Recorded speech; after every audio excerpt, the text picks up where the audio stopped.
우리 이 밤에 함께 나눌 말씀은 야고보서 2장 1절에서 9절의 말씀입니다. 함께 나눌 말씀은 야고보서 2장 1절에서 우리 9절의 말씀을 우리 한 절씩 우리 교독하시면서 보겠습니다.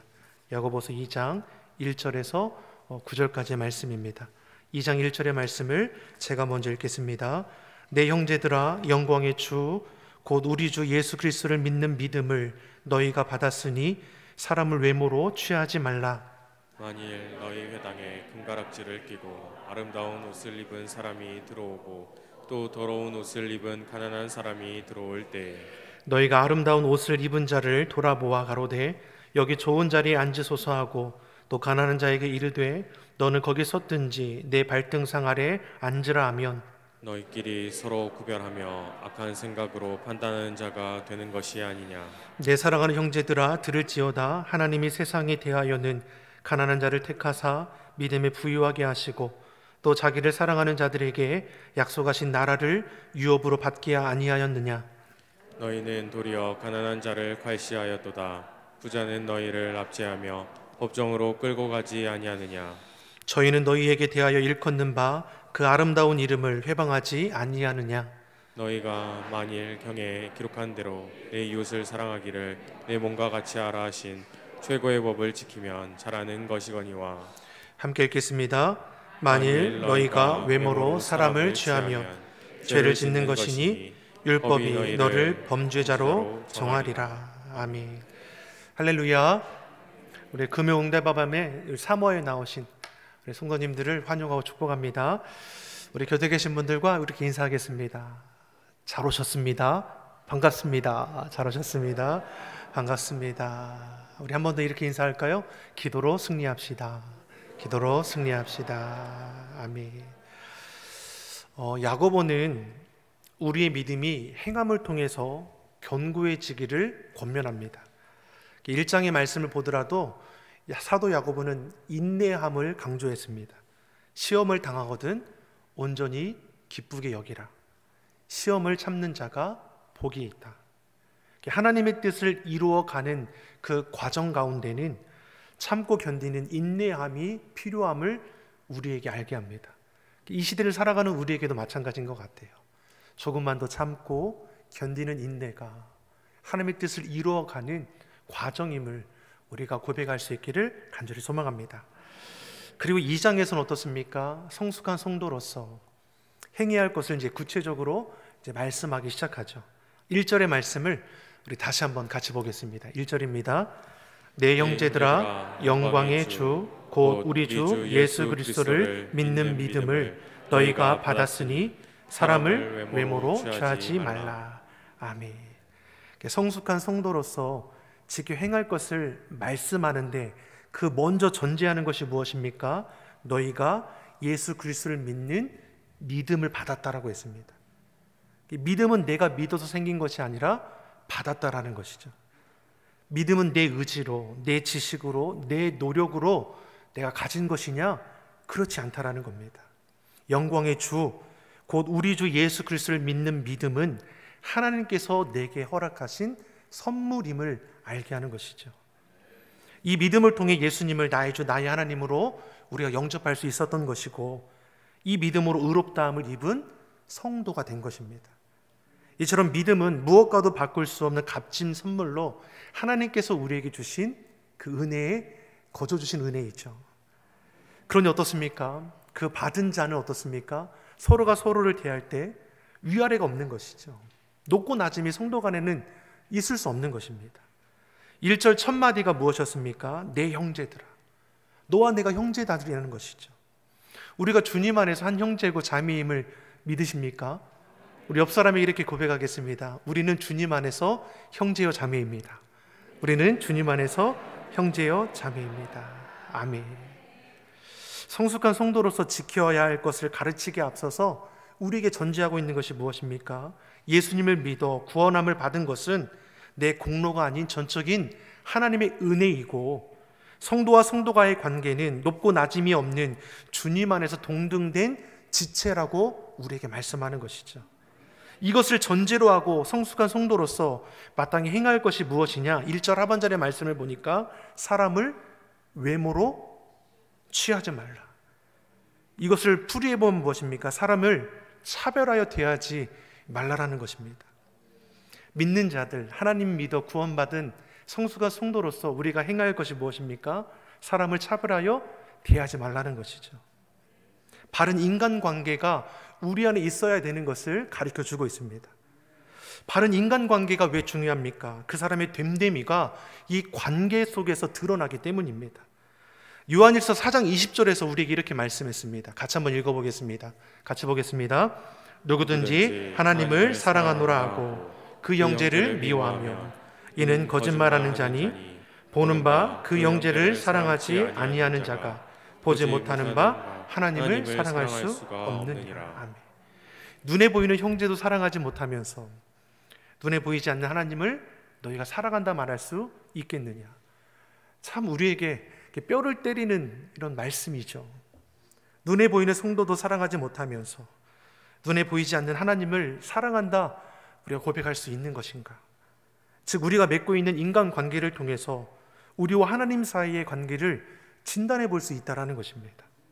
또한 우리 인간관계는 내 자신과의 관계로도 반영해 볼 수 있습니다. 무슨 말이냐면 마태복음 22장 39절에서 우리에게 이렇게 말씀했죠. 같이 읽어보겠습니다. 둘째는 그와 같으니 내 이웃을 내 몸과 같이 사랑하라 하셨으니. 이웃을 어떻게 사랑하라고 말씀합니까? 내 몸같이 사랑하라. 다시 말해서 자기를 사랑하지 못하는 사람은 이웃을 사랑하기가 어려운 것이죠. 내 안에 상처가 많고 낮은 자존감과 열등감에 쌓인 사람은 그 상처 때문에 사람과 사람의 관계를 참 어려워합니다. 인간관계는 하나님과의 관계와 자신과의 관계를 보여주는 척도가 되는 것이므로 이 관계를 통해서 그 사람의 신앙의 성숙도도 알 수 있는 것입니다. 그러니 성숙한 성도로서 우선적으로 행할 것은 무엇입니까? 사람을 외모로 차별하지 말라라는 것이죠. 오늘 말씀에 구체적으로 우리에게 무엇을 말씀합니까? 2절 3절의 말씀, 우리 본문 야고보서 2장 2절 3절의 말씀을 같이 한번 보겠습니다. 만일 너희 회당에 금가락지를 끼고 아름다운 옷을 입은 사람이 들어오고 또 더러운 옷을 입은 가난한 사람이 들어올 때에 너희가 아름다운 옷을 입은 자를 돌아보아 가로되 여기 좋은 자리에 앉으소서 하고 또 가난한 자에게 이르되 너는 거기에 섰든지 내 발등상 아래 앉으라. 아멘. 당시 회당은 지금의 교회라고 생각해 볼 수 있습니다. 교회는 어떤 곳입니까? 하나님의 부르심에 응답하여 모인 사람들의 모임이죠. 예수님을 구주로 영접하고 예수님을 따르겠다라고 고백하는 성도들의 모임이 교회입니다. 교회는 건물이 아닙니다. 요즘 교회가 어떻습니까? 건축이 된다 하면 지역 주민들이 싫어한다고 하더라고요. 재건축이 이루어질 때 광명지역도 지금 재건축이 이루어지고 있는데 종교부지 받는 것이 무척이나 어려워졌다라는 것입니다. 다시 말해서 교회가 세워지는 것을 원하지 않는다는 것이죠. 교회를 건물로 인식하는 것입니다. 지하철이나 백화점이 들어서는 것은 얼마나 가치 있게 여깁니까? 하지만 교회가 세워지는 것은 현수막 플랜카드를 거는 일도 일어났다는 것이죠. 사랑하는 성도 여러분, 교회를 우리가 건물로 보기 시작하면 이와 같은 일들이 일어나는 것이죠. 교회는 어떠한 곳입니까? 하나님의 임재함이 있는 곳입니다. 아멘이십니까? 교회는 예수님의 피값으로 세워진 곳입니다. 교회는 하나님을 예배합니다. 교회는 믿음의 교제가 이루어집니다. 교회는 주님의 이름으로 봉사하고 섬기고 나눕니다. 교회는 주님을 알지 못하는 이들에게 복음 전하기 위해서 최선을 다합니다. 교회는 예수님이 주인 되는 것이고 예수님의 사랑으로 충만한 것입니다. 근데 그러한 교회 안에서, 회당 안에서 차별이 이루어졌다는 것이죠. 당시 회당 안에서 어떤 일이 일어났습니까? 회당 안에 두 사람이 동시에 들어왔습니다. 한 사람은 금가락지를 끼고 아름다운 옷을 입었다라고 그러고 다른 한 사람은 남루한 옷을 입은 누가 보아도 가난한 자인 것이죠. 이 두 사람이 회당에 같이 들어왔습니다. 당시 옷차림은 그 사람의 지위와 신분을 그대로 보여주는 것입니다. 지위가 있고 소유가 많고 신분이 높은 사람은 그에 걸맞는 장신구와 옷차림이 있는 것이고 지위가 비천하고 가진 것이 없는 사람은 그 차림이 증명해 주는 것처럼 남루할 수밖에 없는 겁니다.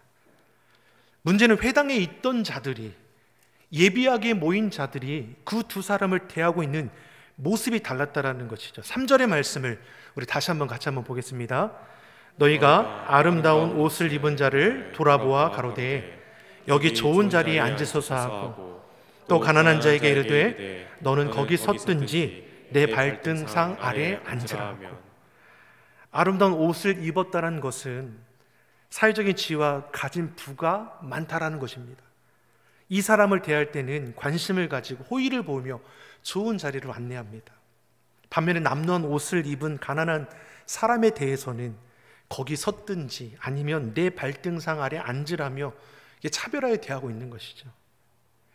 당시 회당에서 예배드리던 유대인들은 예수님을 구주로 영접하고 그리스도인이 되었지만 그 신앙은 아직 어린 아이와 같이 성숙하지 못하였다라는 것을 우리로 알게 하는 겁니다. 이러한 모습은 당시의 지배적인 사상에서 벗어나지 못했던 모습인 것입니다. 무슨 말이냐면 당시의 유대인들은 부자는 하나님께 복을 받은 자라고 여겼습니다. 반면에 가난한 자는 저주를 받아 가난하게 되었다라는 이 잘못된 생각들이 있었습니다. 그러니 이 생각들에 비추어 보면 사회적 지위와 부위를 가진 이 금가락지와 아름다운 옷을 입은 사람들은 당연히 하나님께 복을 받은 거라 여기고 환대한 것이고, 남는 옷을 입고 찾아온 가난한 자는 그가 저주받은 것이니 그렇게 차별하여 대한 것이죠. 다시 말해 저들은 보여지는 모습으로 구별하여 대한 것을 우리에게 가르쳐 줍니다. 이에 사도 야고보가 형제들아, 예수님 믿어 구원받아 주님 안에서 한 지체된 너희는 이러한 잘못된 사상에서 벗어나서 더 이상 사람을 대할 때 차별하여 대하는 일이 없도록 하라고 말씀하고 있는 것입니다. 예수님께서도 이 부분에 대해서 부자와 거지 나사로의 비유를 통해서 깨우쳐 주지 않으셨습니까? 누가복음 26장 19절 이하의 말씀을 보면 가난한 자를 돌아보지 못한 부자는 죽어서 음부, 지옥에 떨어지고 거지 나사로는 천국에서 아브라함의 품에 안기게 됩니다. 유대인들의 사상으로는 부자는 복을 받은 자로 천국에 갈 것이고 가난한 자는 저주를 받아 지옥에 가야 하는 것입니다. 그런데 당시에 팽배했던 이러한 잘못된 사상을 예수님께서는 꼬집어 지적하시고 오히려 그들의 이기적이고 영적인 교만함을 책망하셨다라는 것입니다. 사랑하는 성도 여러분, 서로를 판단하여 업신여기는 것, 차별하여 구별하여 대하는 것은 단순히 인간관계의 문제로 끝나는 것이 아니라 오늘 보면 9절에 말씀하는 것처럼 하나님 앞에 죄가 된다라고 말씀하고 있는 겁니다. 차별하는 것, 차별당하는 것, 좋아할 사람이 어디 있습니까? 좋아하십니까? 차별당하는 거 좋아할 사람이 어디 있습니까? 차별을 당하면 느끼는 감정은 비슷합니다. 기분이 상하고 화가 나는 거죠. 그런데 그러한 차별을 우리는 살면서 받기도 하지만 내가 하기도 합니다. 그렇지 않습니까? 내 자식을 똑같이 사랑한다고 하지만 그렇지 못할 때가 더 많지 않습니까? 가진 자와 없는 자의 차별, 정규직, 비정규직의 차별, 인류대학 나온 사람, 그렇지 못한 사람들과의 차별, 남자와 여자의 차별, 인종에 대한 차별, 장애인과 비장애인들의 차별, 사회에서 많은 차별들이 다 있죠. 근데 차별이 난무하는 이 땅 가운데 우리가 차별하지 않고 차별받지 않는 곳이 있습니다. 그곳이 어디입니까? 그곳이 어디입니까? 아멘입니다. 그것이 어디 교회입니까? 아멘입니다. 예수님 피값으로 세우신 교회는 결코 차별함이 있어서는 안 되는 것입니다. 우리가 여기에 참여하는 자가 되기를 예수님의 이름으로 축원합니다. 요한복음 15장 5절에 나는 포도나무요 너희는 가지니. 예수님 몸된 교회에 우리는 서로가 동등된 지체일 뿐입니다. 내가 가졌으면 얼마나 가졌고 내가 잘났으면 얼마나 잘났겠습니까? 하나님 앞에서 우리는 다 같은 죄인일 뿐이고 그러한 죄인된 우리가 예수님 믿어 구원받았다는 이 사실 하나밖에 우리가 내세울 것이 없는 겁니다. 물론 교회도 사람들의 모임이기 때문에 간혹 차별을 느낄 때가 있죠. 그러나 이것은 아직 우리가 성숙하지 못한 모습에서 나오는 것이지 예수님의 피값으로 사신 주님의 몸된 교회의 모습은 아니라는 것입니다. 이처럼 아직 성숙하지 못한 성도들의 이 차별하는 모습에 대해서 4절에서 우리에게 단호하게 말씀하지 않습니까? 4절의 말씀을 우리 같이 한번 보겠습니다. 너희끼리 서로 구별하며 악한 생각으로 판단하는 자가 되는 것이 아니냐. 아멘. 사람을 차별하여 대하고 서로 구별하여 악한 생각으로 판단하는 것은 하나님 앞에 죄가 됨을 우리에게 거듭 말씀해 주고 있습니다. 로마서 14장 10절에서도 같은 말씀 우리에게 주십니다. 같이 한번 보겠습니다.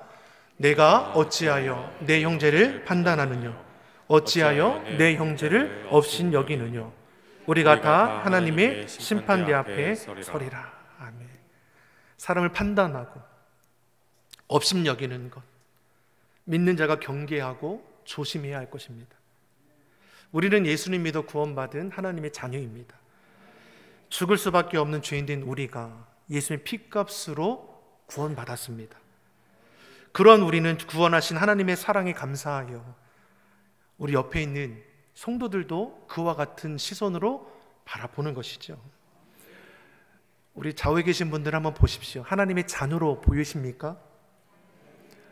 네가 무슨 하나님의 자녀야, 이런 마음이 일어나십니까? 그런 마음이 일어나면 내가 여전히 부족하구나, 교만하구나, 그렇게 깨달아가길 간절히 바랍니다.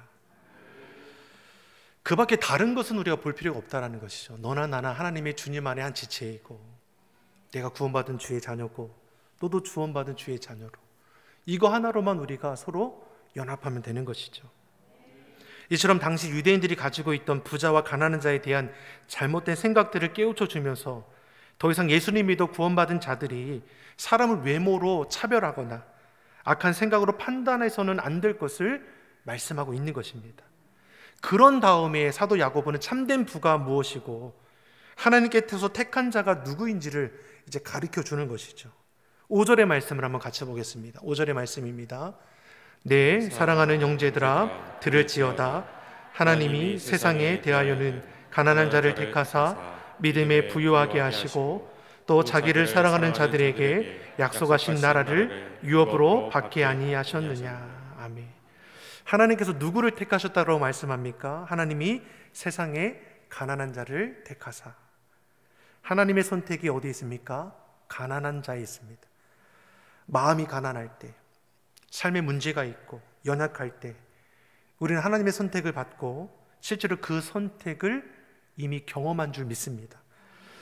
우리가 하나님의 선택함을 언제 체험해 보셨습니까? 하나님의 주권적인 구원을 어느 때 경험해 보셨습니까? 우리는 흔히 건강하고 부하고 사업이 잘 될 때에 하나님을 믿고 하나님을 선택하고 하나님의 일에 열심한다고 생각하지만 그렇지 않죠.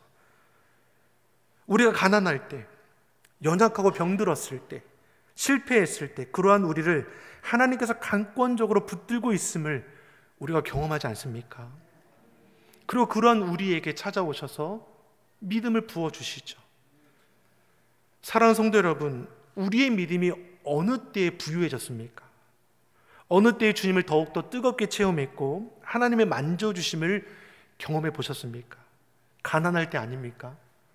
실패를 경험할 때 아닙니까? 문제 앞에 좌절할 때 아닙니까? 하나님께서는 가난해진 나를 택하서 나를 불러주셨습니다. 나를 위로해 주시는 것이죠.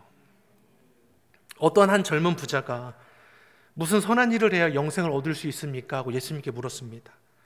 예수님께서 영생을 얻고자 하는 이 젊은 부자에게 내가 계명을 잘 지켜라 했습니다. 그러니 이 젊은 부자가 자신은 어릴 때부터 계명을 잘 지켰다라는 것이죠. 그런 예수님께서 젊은 부자에게 하는 말이 무엇입니까? 내게 아직 부족한 것 하나가 있는데 가서 내게 있는 것을 다 팔아다가 가난한 자에게 주고 그리고 와서 나를 쫓으라고 말씀합니다. 젊은 부자는 예수님의 말씀을 듣고 자신이 가진 재물이 많은 거로 슬픈 기색을 띠고 근심하여 떠나갔다라고 우리에게 말씀하죠. 젊은 부자에게 부유함은 무엇입니까? 하나님 앞에 나아가는 걸림돌이 되었다라는 것이죠. 물질의 부유를 쫓기 전에 믿음의 부유함이 우선되어야 함을 우리에게 말씀하는 것입니다. 가진 것이 많아야지 주님 앞에 나아갈 것 같습니까? 결코 그렇지 않습니다. 가진 것이 때론 나에게 하나님께 나아가는데 걸림돌이 될 수 있음을 우리는 아마 알고 있을 것입니다. 오늘 본문 5절에서 말씀하기를 가난한 자를 택하사 믿음에 부유하게 하셨다라고 했습니다. 이 말씀을 역으로 생각해 보면 가난한 자를 택해서 그 믿음을 부욕해 하시기도 하지만 반대로 믿음을 부유하게 하기 위해서 우리를 가난하게 하실 수도 있다라는 것입니다. 우리는 1절에서 믿음은 하나님께 받은 것임을 전제했습니다. 믿음은 하나님으로부터 선물로 받은 것이지만 이 믿음을 받는 과정은 어떠합니까? 시련 속에서, 삶의 고난 속에서 우리의 믿음이 더욱더 자라난다는 것이죠. 우리의 믿음이 신실하고 견고한 사람들은 그 믿음의 자리에서, 고난의 자리에서 더욱더 주님을 고백하며 참고 견디어내므로 우리의 믿음이 더욱더 자라나는 것을 우리가 지나고 나면 알게 되는 것이죠. 이처럼 가난한 속에서 하나님 믿음을 부욕해 하셨고 그 속에서 사랑하는 자들에게 약속하신 은혜를 더하시는 분임을 오늘 우리에게 알게 하시는 것입니다. 사랑하는 성도 여러분, 우리는 하나님 안에서 구원받은 자녀들입니다. 우리가 구별함 없이, 차별함 없이 온 성도들을 있는 모습 그대로 대할 수 있기를 간절히 바랍니다. 우리 시온손길의 형제를 차별해 대하지 않는 교회가 되기를 간절히 바랍니다. 주님 안에서 한 형제 자매라는 그 사랑 안에서 바라보고 나아가는 것이죠. 무엇보다 믿음의 불을 통해서 약속하신 하나님 나라를 우리가 이 땅 가운데 누릴 뿐만 아니라 생활 속에서도 주님께서 주시는 복과 은혜를 가지고 풍성한 나날들이 되기를 예수님 이름으로 축원합니다. 기도하겠습니다. 사랑의 하나님 아버지, 우리로 성숙한 주의 자녀들이 되게 하여 주시옵소서. 예수님 믿어 구원받은 하나님의 자녀로서 성도와 이웃을 대할 때에 외모로 차별하거나 서로를 구별하여 악한 생각으로 판단하는 일들이 없게 하여 주시옵소서. 세상적인 부요를 쫓기보다는 믿음의 부가 우선됨을 우리로 알게 하여 주시고 세상 가치와 기준들에 흔들리지 않게 하여 주시옵소서. 가난한 자를 택하사 믿음의 부요를 주시고 약속하신 나라를 유업으로 주신다 하셨으니 우리의 믿음을 부유하게 하시고 하나님 나라를 소유하게 하셔서 무엇보다 이 땅에 살아갈 동안에 부족함이 없는 축복된 인생들이 다 되게 하여 주시옵소서. 감사드리며 예수님의 이름으로 기도드립니다. 아멘.